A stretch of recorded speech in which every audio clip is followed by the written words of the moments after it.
Hello and welcome to the Joe Ligato Show. I'm your host, Dr. Joe Ligato, and today we're going to have a little bit of fun. I made myself a little bit bigger here just so you could see me. We're going to read an article from DW on how NATO had an exercise called Air Defender 23, so for 2023, the year, and it is the biggest exercise it's ever had. We're just going to talk about it a little bit. So, let's see. The German Air Force is facing its biggest challenge in decades. After 4 years of preparation, the NATO military exercise Air Defender 23 has begun on Monday, June 12th. It's the biggest drill of its type since the military alliance was formed in 1949. Okay, so that's concerning that we had this entire Cold War. That was the entire reason that NATO existed. But the largest military exercise happened after the collapse of the Soviet Union. So that should tell you something about the times that we're living in, that the largest military exercise is happening now instead of happening during the Cold War. And Germany is serving as the host and logistical hub for this military exercise. So from June 12th through 23rd, up to 250 aircraft will be stationed across 6 military bases, with 25 countries taking part. The US alone is sending 100 aircraft across the Atlantic. In the air, participants will train in crisis situations over 3 flight zones, over northern Germany in the North Sea, in the east, and in a small strip of southern Germany. I'm not entirely sure why they would be training in southern Germany, but it makes obvious sense why in northern Germany, because they're worried about Russian naval assets and Russian attacks in northern Germany. And eastern Germany, obviously, again, concerns about Russia. And so this should certainly worry you, because they're having the largest exercise they've ever had in their existence, and they're preparing for war with Russia. This is one of the many steps that they've taken to prepare for war with Russia. And it should also concern the Eastern European countries, because the assumption here is that the war with Russia will occur in northern and eastern Germany, meaning that Russia would get that far in a military conflict with NATO. So how much is NATO actually helping these Eastern European countries that actually join them in order to supposedly protect themselves from Russia? It doesn't seem like it's actually going to help, given how the military is planning for them to just cease to exist if NATO comes into direct conflict with Russia, which there's already some indications that they are in direct conflict. I am a personal believer of there's so many different types of NATO equipment being sent to Ukraine. There is absolutely no way that Ukrainians could be trained to properly use that equipment. And so I'm of the belief that NATO soldiers are already directly participating in a war against Russia. But again, that is just my opinion. That is just my assumption. These zones will be alternately closed to civilian aircraft each day for several hours. Delays to civilian air traffic expected. Regular air traffic is part of the challenge, as the skies above Europe are among the busiest flight paths in the world. Aviation experts are watching to see whether civilian air traffic can continue to run mostly unaffected in parallel with Air Defense 2023. So they're planning to have a war and not stop the air traffic. I mean, that's going to be quite chaotic, but that's exactly what they're planning right now.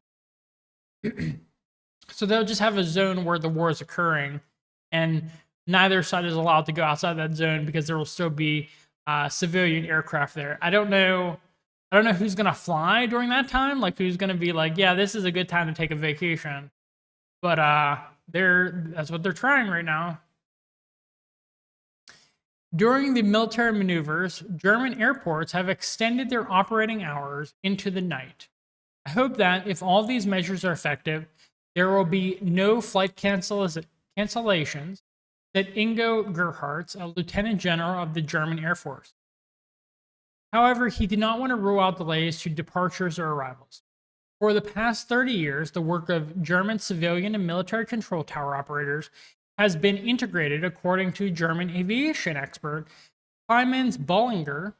He told DW that flight controllers are in constant communication with their colleagues in the Air Force. Okay, so there should be that communication back and forth. That's completely understandable, completely natural. This is a special feature of German air traffic control compared with other countries in Europe, and was introduced because German airspace is so heavily used, while the French Air Force repeatedly closes entire flight zones for scheduled flights, even during normal operations. Civilian and military flights in Germany coordinate with each other every day. Wow, that actually surprises me, because I thought that would be obvious. I thought that'd be the norm, but it sounds like it's only Germany and maybe a few other countries doing that, just because Germany is so heavily flown over. They have to make sure that if they do want to have any German military flights, that they need to coordinate with civilian flights. So that's interesting. NATO is sending a message of deterrence. Definitely not deterrence. They've been hostile. They've been aggressive. They've even admitted that their actions are meant to provoke Russia. I mean, that's the point. They want to break up Russia and have a lot of little allies that are subservient to America, and they want to threaten China from China's northern border. That's what they want. And they've been very clear. They've been very explicit about this. NATO wants to send a political message of deterrence with its air defense exercise, said Torben Arnold of the German Institute for International and Security Affairs. Of course, this sends a clear signal saying that even though this airspace is extremely busy, they are prepared to say we will defend every centimeter of NATO territory, he told DW. More than 10,000 soldiers from NATO countries are participating in numerous drills. Some of these are ground-based, including an evacuation from an airfield, said Gerhardt of the German Air Force. This exercise was apparently added to the schedule after the chaos of the Kabul airport in 2021, when the US and its allies hastily ended their mission in Afghanistan. So they're, oh lordy. The United States and NATO, they're practicing fleeing from their enemies. That's a good one. That's pretty funny, I think.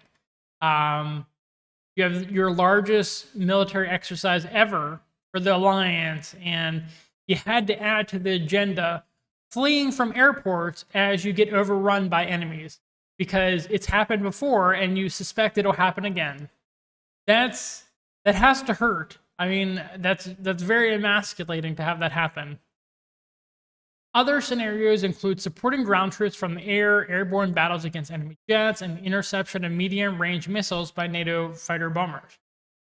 U.S. forces are sending the F-35 stealth combat aircraft, the alliance's most modern fighter jet, to take part in the exercises. The North Sea will see defensive drills against enemy submarines or ships, Arnold pointed out, adding that an enemy can also attack from areas other than on the continent. Okay, so yeah, I mean, if they're preparing for war with Russia, yes, they can attack you from the sea as well, duh. NATO maneuvers during the Ukrainian counteroffensive. What offensive? What counteroffensive? I mean, Ukraine has just lost. Their people are surrendering in droves. Their countries can't run at all without Western support. It's just, this is an embarrassment at this point, and I think that Russia is going to keep this war going until 2025, because it just drains the West. And the West isn't able to adapt. They just don't have the know-how anymore. They don't have the manufacturing capacity. They can't adapt to any of this. So I'm going to be very curious about how all of this goes. I certainly don't think the West is going to have a good time about it. It's no secret that when it comes to this enemy, many in Europe think of Russia and the full-scale offensive it has been fighting against Ukraine since February 24, 2022. Okay, so no matter what you think about the war or the special military operation, whatever you want to call it, in Ukraine, calling it a full-scale offensive is just a complete fabrication. If you look at the amount of military personnel that Russia has and the amount that they use for their special military operation, it is absolutely not a full-scale offensive. And so that's objective fact. It's an objective fact that this article is lying to you. about whether Russia conducted a full-scale offensive. It certainly conducted an offensive, but was it full-scale? And that is unequivocally no. They're lying to you. That's propaganda, and you should not believe that stuff. However, when presenting the plans for Air Defender 23 to the media in Berlin on June 7th, Lieutenant General Gerhardt did not once mention Russia. I mean, it's so obvious it's about Russia. You're doing drills in the east and north. This is obviously about Russia. Amy Gutman, the U.S. ambassador to Germany, said the drills will constitute an impressive show of force towards other countries in the world. I would be pretty surprised if any world leader was not taking note of what this shows in terms of the spirit of this alliance, which means the strength of this alliance. Yeah, they're planning to flee from airports like they did in Kabul. The U.S. official told reporters in Berlin, and that includes Mr. Putin, she said, referring to the Russian president. The U.S. and NATO allies are playing the deterrence card. Again, more propaganda. They're saber rattling. They've been doing that for a very long time. And this might also have a desirable side effect for them. The Russian armed forces will also be studying these NATO maneuvers, while in Ukraine, Kyiv's army is increasing pressure along the Russian attackers with counterattacks like pinpricks along the front in the east and south of the country. So this is just, it's pure propaganda, and it's an embarrassing amount of propaganda. I mean, nothing about this really screams that the West is prepared for full-scale war with Russia. They're even preparing to flee, which I just can't get over that fact. But this was an interesting article to read. It is a few months old at this point, but the things that I went over here are applicable when this video is going to be published, because the direct war with Russia hasn't started yet, but it's pretty clear that NATO is going to be going to war with Russia and China in the relatively near future, whether it's months or years. It is certainly not going to be measured in decades. So we will see. Thank you for sticking with me. If you like this video, please provide us a thumbs up. And if you want to hear more content from me, please subscribe to our channel. I am constantly posting content. Right now, I'm going to be posting long form content every single day. And if you have any comments, questions, concerns, or critiques, I'm constantly updating things. I'm currently trying to figure out how to do the audio correctly in such a large work studio that I had built specifically for this purpose. So we'll see about audio increasing in the future. But if you have any other questions, comments, concerns, please leave that in the comment box below. I love reading it. I get notifications directly to my phone. It's all good fun for me. So thanks for sticking with us, and I hope you have a good rest of your day. Bye.